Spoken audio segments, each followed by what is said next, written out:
Assalamualaikum warahmatullahi wabarakatuh. Selamat pagi anak-anakku kelas 5A dan 5B. Bagaimana kabar kalian hari ini? Alhamdulillah, semoga kalian sehat-sehat ya. Baik, hari ini bertemu lagi dengan Bu Zeni. Kita melanjutkan materi minggu yang lalu, masih membahas tema F, panas dan perpindahannya.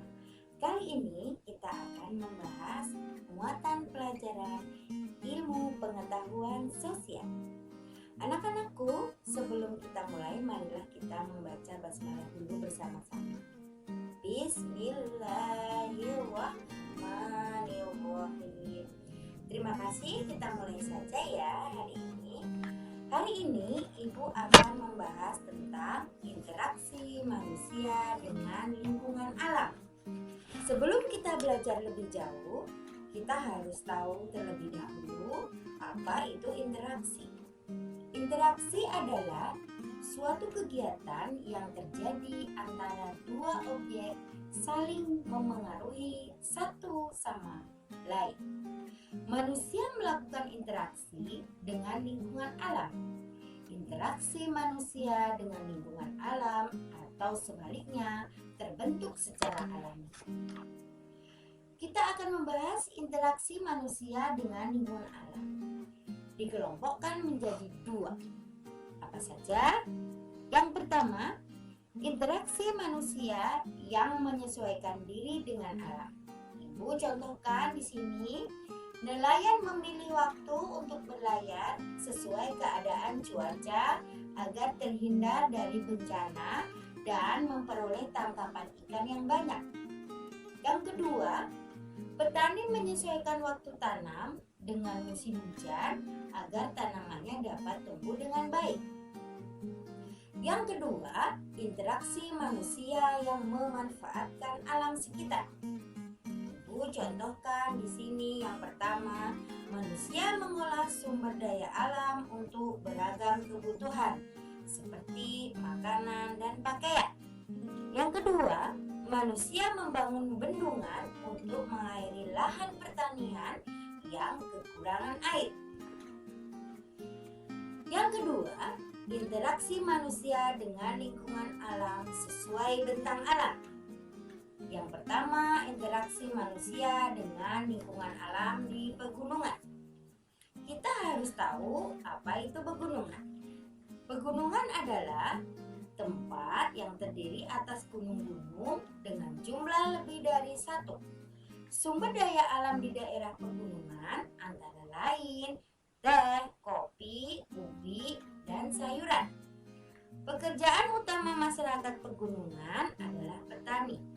Nah, bentuk interaksi masyarakat di daerah pegunungan dan hasilnya Ibu contohkan di sini. Yang pertama, bercocok tanam, terutama teh, kopi, sayuran, buah-buahan, dan palawija. Hasil interaksinya mudah mendapatkan hasil perkebunan berupa sayuran, buah-buahan, dan palawija. Yang kedua yaitu melakukan penghijauan. Nah, hasil interaksinya tersedianya air bersih dan mencegah terjadinya tanah longsor di pegunungan. Nah, kemudian yang selanjutnya, interaksi manusia dengan lingkungan alam di dataran rendah. Dataran rendah adalah bagian daratan yang datar dengan ketinggian antara 0 sampai 200 meter di atas permukaan air laut. Sumber daya alamnya berupa padi, jagung, tebu, kayu jati. Pekerjaan utamanya adalah petani dan peternak. Nah, bentuk interaksi masyarakat di daerah dataran rendah dan hasilnya Ibu contohkan sebagai berikut. Yaitu bercocok tanam, terutama tanaman padi, palawija, dan tebu.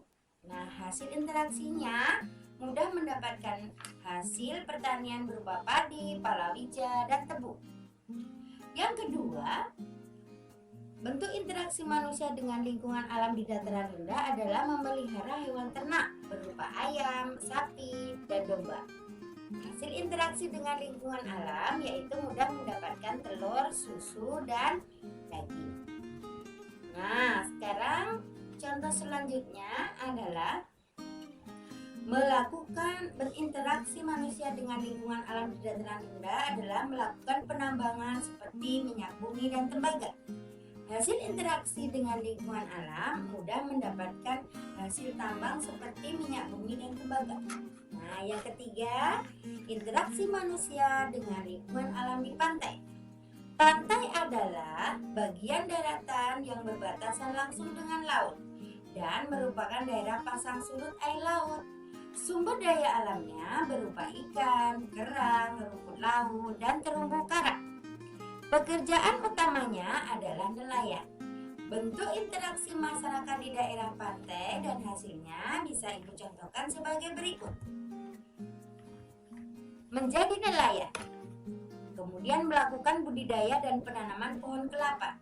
Nah, hasil interaksi dengan lingkungan alamnya kalau menjadi nelayan itu mudah mendapatkan ikan.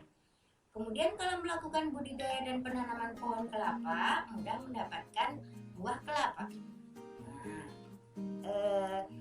Contoh selanjutnya interaksi dan lingkungan alam di daerah pantai adalah menanam pohon bakau di daerah pantai. Nah, hasilnya untuk apa? Mencegah terjadinya abrasi pantai dan menjaga kebersihan pesisir pantai. Pengaruh interaksi manusia dengan lingkungan terhadap pembangunan. Manusia tidak dapat hidup tanpa mengandalkan lingkungan. Manusia memperoleh banyak manfaat dari alam untuk memenuhi kebutuhan hidupnya. Pertanian, perkebunan, perikanan, peternakan, perhutanan, dan perindustrian merupakan bentuk interaksi manusia dengan lingkungan alam untuk memenuhi kebutuhan hidupnya. Pengaruh negatif interaksi manusia dengan lingkungan alam.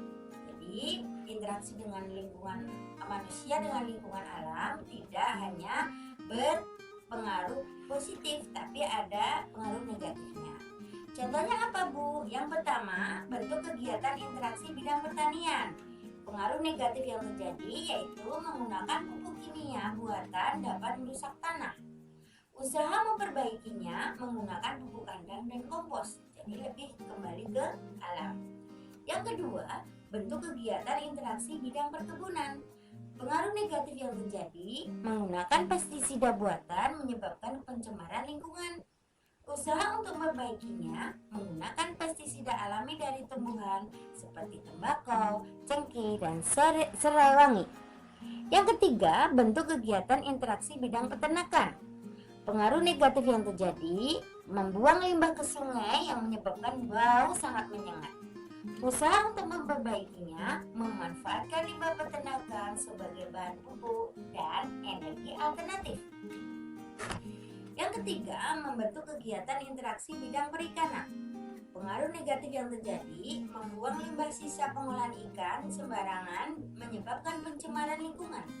Usaha untuk memperbaikinya memanfaatkan limbah sisa pengolahan ikan sebagai bahan pupuk dan pakan ikan. Keempat, bentuk kegiatan interaksi bidang perhutanan. Pengaruh negatif yang terjadi menebang pohon sembarangan menyebabkan tanah longsor dan kebakaran. Usaha untuk memperbaiki melakukan tebang pilih dan tidak melakukan pembakaran hutan. Yang kelima, bentuk kegiatan interaksi bidang perindustrian. Pengaruh negatif yang terjadi membuang limbah industri sembarangan dapat merusak ekosistem. Usaha untuk memperbaikinya mengolah limbah padat menjadi benda lain yang berguna. Mengolah limbah cair sebelum dibuang. Nah, hari ini kita selesai membahas tentang interaksi manusia dengan lingkungan alam ya. Nah, jika kalian belum paham, kalian boleh atau bisa memutar ulang video Bu Guru yang tadi Ibu jelaskan di depan. Tugas untuk hari ini yaitu yang pertama, buku tematik 5F halaman 52, 93 dan halaman 138 bagian IPS saja. Yang kedua, buku LKS tematik 5F halaman 21 bagian A. Sampai di sini dulu anak-anakku sayang. Terima kasih atas perhatiannya. Jangan lupa tetap jaga kesehatan, jaga pola makan, Sering-sering cuci tangan dan jika keluar jangan lupa memakai masker. Oke, see you tomorrow. Dadah. Billahi taufiq wal hidayah. Wassalamualaikum warahmatullahi wabarakatuh.